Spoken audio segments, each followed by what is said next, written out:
The purpose of the workshop is to help newly arrived international students in getting acquainted with the Danish society and maybe the challenges they could be facing while living, surviving, and how to deal also with Danish people and Danish culture.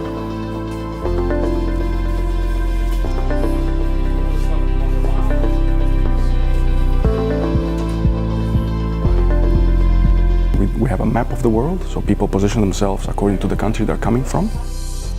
Then we go in a small self-reflection. We tell them to close their eyes, and we tell them for approximately 1 or 2 minutes we have a guided meditation. So we tell them to go back to how they felt the first days of Denmark, how was the first time they had the class, and how was it to bike.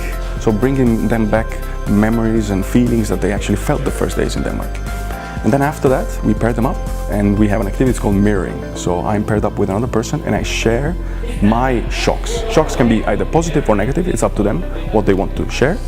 After this, we present a theory, it's called the model of cultural adjustment, that presents cultural shock and the reasons behind what people might go through.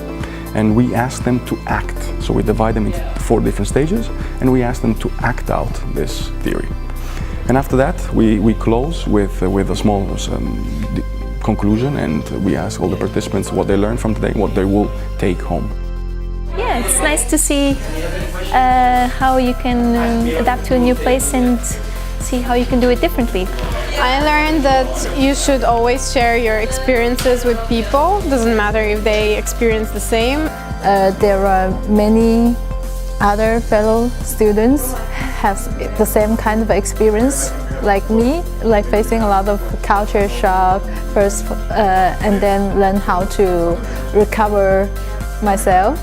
Participating in a workshop like this, you at least meet people that are in your same situation. That means that you know someone that you can relate to or share your experience with. So it's very important for international students that they come and participate, because we've noticed that actually this helps quite a lot.